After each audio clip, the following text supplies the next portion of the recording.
Queridos irmãos e irmãs, a paz do Senhor Jesus. Estamos reunidos em nome do Pai, do Filho e do Espírito Santo. Hoje a igreja celebra o Domingo de Ramos. Depois da festa, uma catástrofe.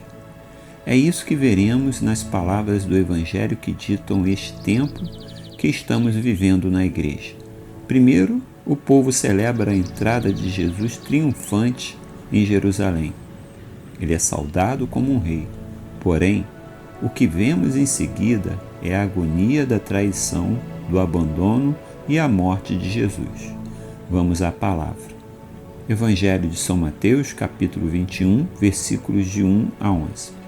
Naquele tempo, Jesus e seus discípulos aproximaram-se de Jerusalém e chegaram a Betfagé, no Monte das Oliveiras. Então, Jesus enviou 2 discípulos, dizendo-lhes: Ide até o povoado que está ali na frente, e logo encontrareis uma jumenta amarrada, e com ela um jumentinho. Desamarrai-a e trazei-os a mim. Se alguém vos disser alguma coisa, direis: O Senhor precisa deles, mas logo os devolverá. Isso aconteceu para se cumprir o que foi dito pelo profeta. Dizei à filha de Sião: Eis que o teu rei vem a ti, manso e montado num jumento, num jumentinho, num potro de jumenta. Então os discípulos foram e fizeram como Jesus lhes havia mandado.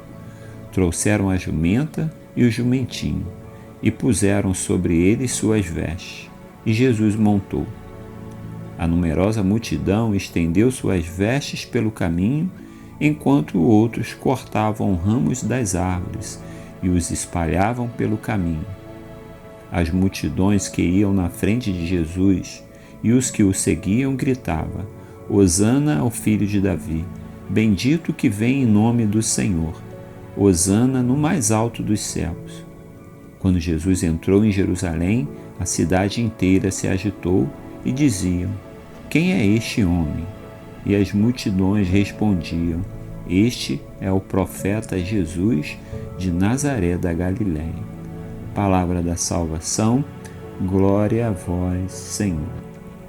Queridos irmãos e irmãs, optei por fazer a leitura do texto menor para o vídeo não ficar muito grande, mas você certamente conhece o episódio da traição e condenação de Jesus, por isso não faremos a leitura. Neste domingo, a igreja nos apresenta esses 2 textos. Um exalta Jesus e o outro narra sua traição e condenação. Daí faremos uma reflexão sobre o antagonismo existente entre eles, ou seja, o contrário em relação a 2 momentos distintos vividos por Jesus. Estamos no Domingo de Ramos e a leitura inicial relata a entrada de Jesus em Jerusalém montado num jumentinho. Sua entrada foi triunfante. O povo estava alegre e festejava a chegada de Jesus como um rei.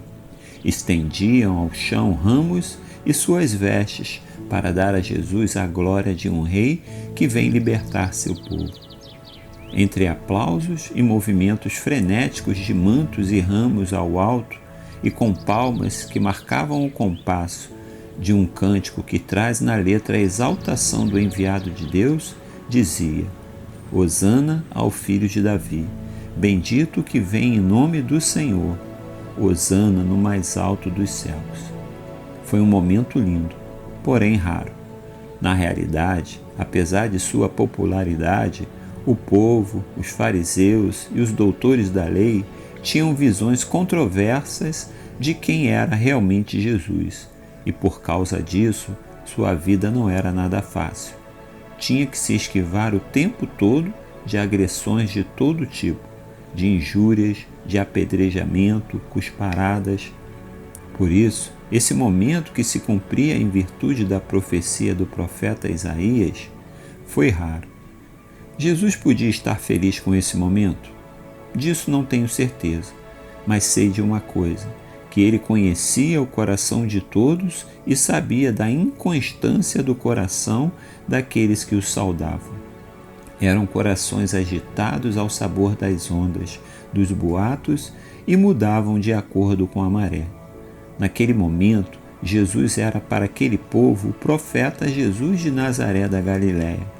Não o conheciam ainda como Filho de Deus.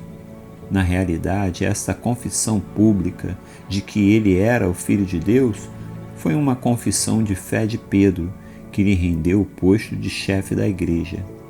Aquele povo saudou Jesus, mas depois vai condená-lo à morte, escolhendo um outro rei para si. César é o nosso rei, eles dirão. Isso mesmo, saudar Jesus, muitos de nós saudamos, mas quem de nós o reconhece realmente como sendo o Filho de Deus, o Salvador do mundo? O que reconcilia o homem decaído pelo pecado com Deus Pai. Vou à igreja e não conheço Jesus, não sei quem realmente Ele é e o que Ele representa em minha vida. Isso é muito sério, queridos irmãos. Se nesse primeiro momento foi narrada a entrada triunfante de Jesus em Jerusalém, agora o Evangelho narra a sua traição por alguém que estava lá, que o aplaudiu, que levantou ramos para Jesus e, mais que isso, conviveu com ele. Teve o privilégio de ser chamado por ele. Entenda, caríssimos irmãos e irmãs, que o chamado de Judas foi uma bênção para ele. Os planos de Jesus para ele era que ele fosse coroado no céu, como são hoje os outros apóstolos que foram fiéis a Jesus. Judas não foi chamado para ser o traidor. Entenda que Jesus seria morto de qualquer maneira, porque era preciso que isso acontecesse, pois essa era a vontade de Deus Pai. Mas não precisava que fosse pela traição de Judas. A escolha de Jesus era abençoar Judas e a escolha de Judas foi trair Jesus. Foi escolha dele. Cuidado, irmãos. Deus faz a você um chamado para uma vocação, como uma bênção em sua vida, mas a escolha de fazer aquilo que Deus quer é sua e não dele.